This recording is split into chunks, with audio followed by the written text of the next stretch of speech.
Halo, berjumpa lagi dengan saya, Rewosh Usman,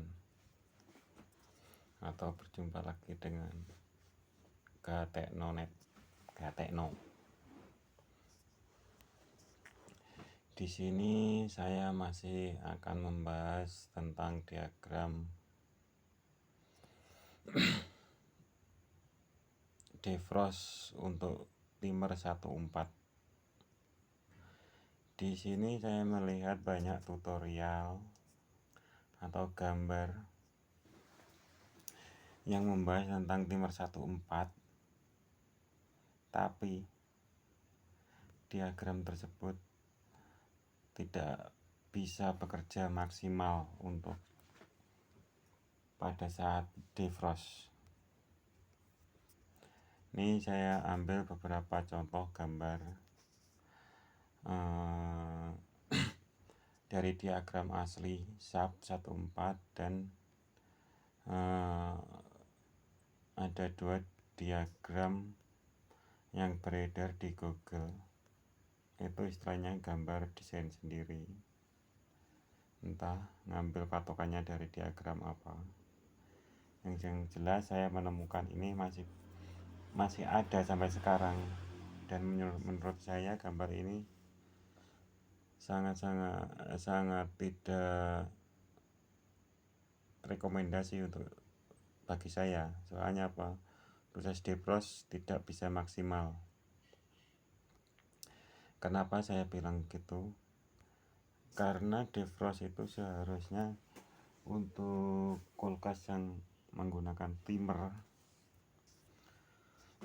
pada waktu defrost seharusnya motor timer itu akan lebih baik jika motor timer tidak berputar pada saat defrost berjalan. Coba kita amati gambar yang pertama.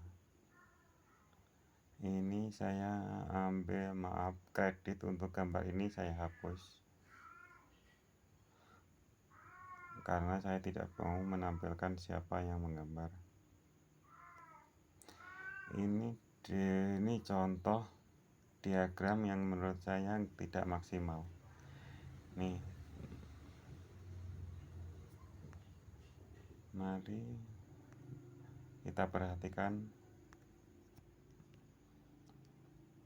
Sebentar.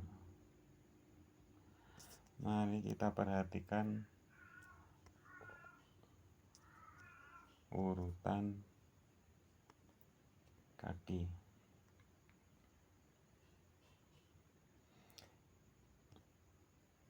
Ini kaki nomor 3.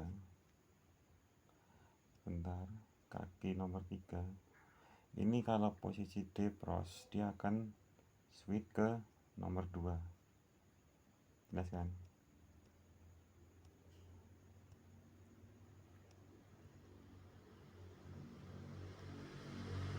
Nah, pada gambar ini jika posisi defrost 3 sudah ke connect ke 2 ini, otomatis heater akan panas jikalau bimetal masih tersambung. Oke. Tapi jika bimetal putus, maka heater akan berhenti panas. Dan pada posisi ini, jika heater ini jalan, motor timer ini tetap jalan. Coba perhatikan. Ini strom L. Ini connect ke 2. 2 masuk ke sini, jumper ke motor. Otomatis yang yang jalur 4-nya ini jalur 4 ini masih nyambung ke motor juga. Ini jadi ini dapatkan arus N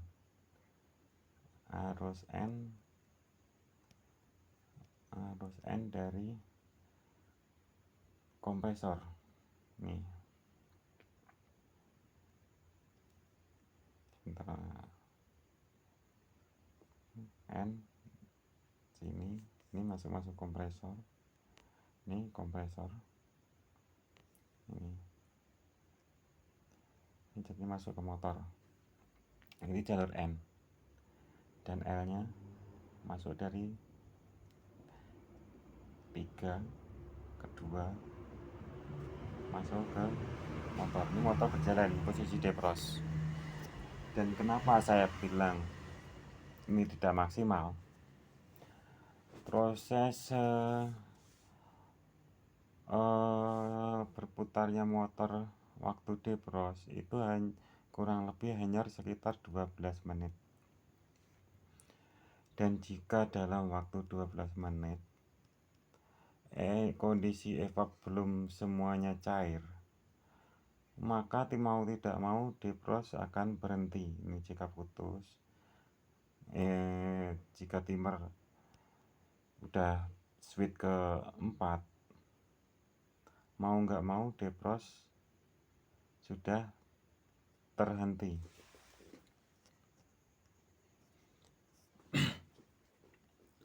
Terus kesalahannya di mana? Kesalahannya ini adalah peletakan ini bimetal.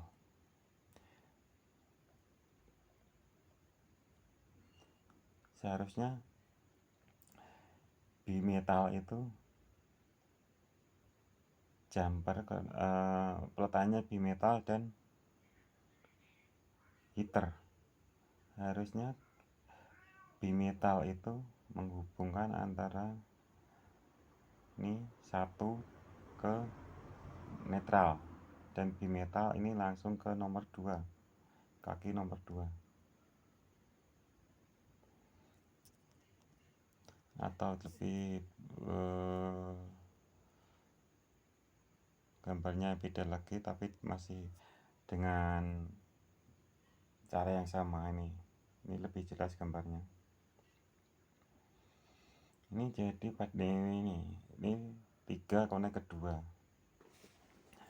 itu otomatis ini posisi defrost. Pada posisi ini bimetal masih nyambung, ini timer berjalan. Perhatikan ini dapat setrum dari ini, anggap aja yang atas ini L, ini strom lewati jalur 3 2. Ini masuk ke motor kan, sama masuk ke bimetal, masuk ke heater. Dan ini arus yang sebelahnya ini masuknya ke 4 dia masuk ke kompresor. Otomatis ini sebagai hambatan gulungan ini, jadi jatuhnya di sini N netral, otomatis motor jalan.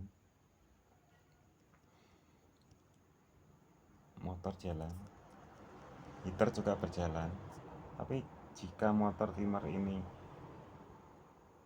udah switch ke sekitar 12 ini, udah pindah ke 4, padahal bimetal belum putus, tetap saja heater ini akan terhenti.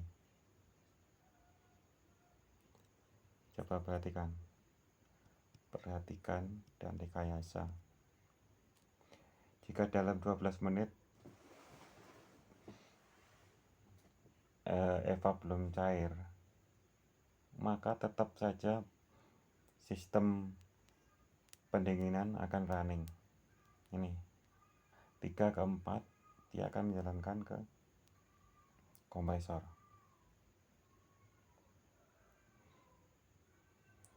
Beda dengan asli punya sub. Coba kita perhatikan.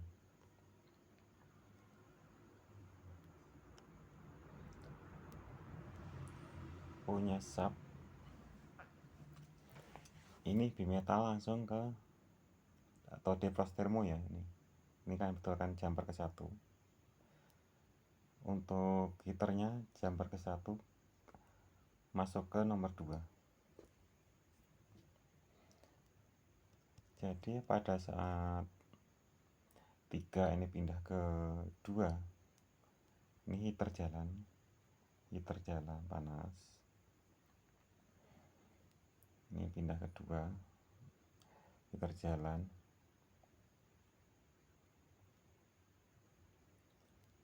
Tapi timer mati. Kenapa timer mati? Nih, ini dapatkan ini arus N, ini N. Ini keempat ini juga N.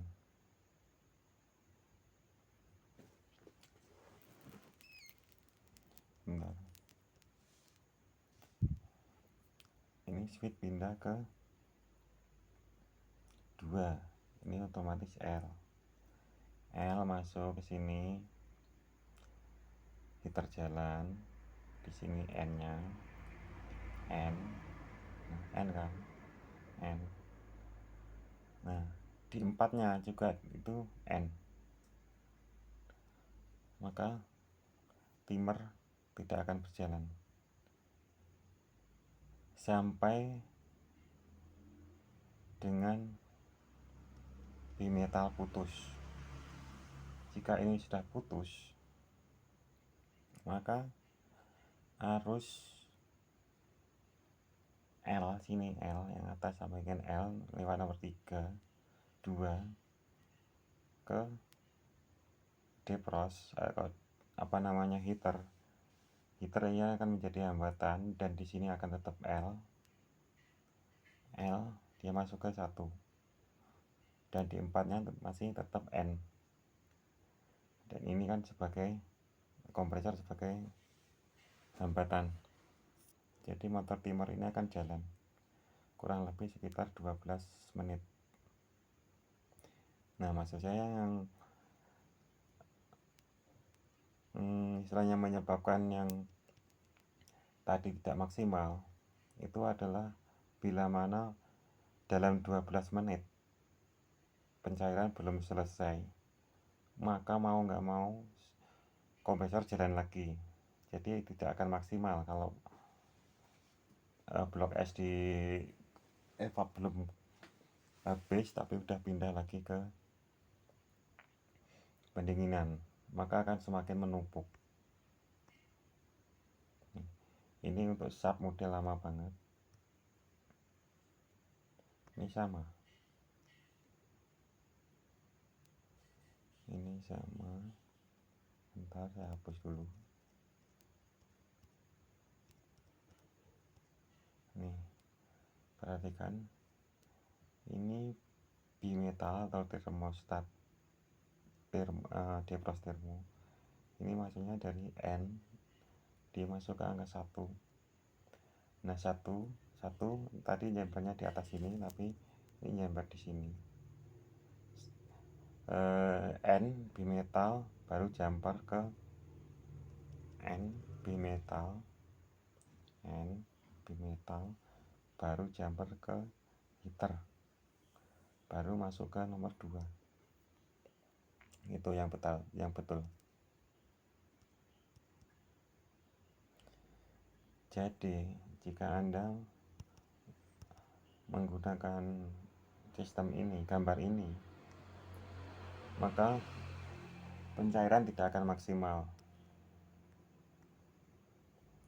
Maka ini pencairan tidak akan maksimal. Begitu juga gambar ini juga tidak akan maksimal. Bisa, tetap bisa, tapi tidak maksimal untuk proses pencairan. Untuk gambar yang lebih jelasnya ada di video saya yang sebelumnya. Sebentar. Video saya sebelumnya ada di gambar ini. Ini lebih jelasnya tuh, bimetal nyambungnya ke N.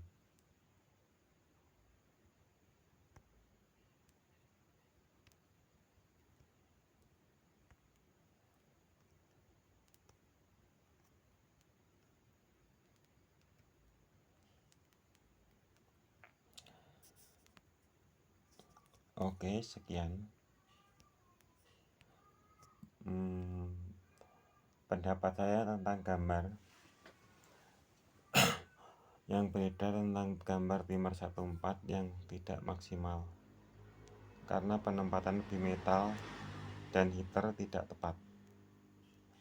Semoga bermanfaat. Terima kasih.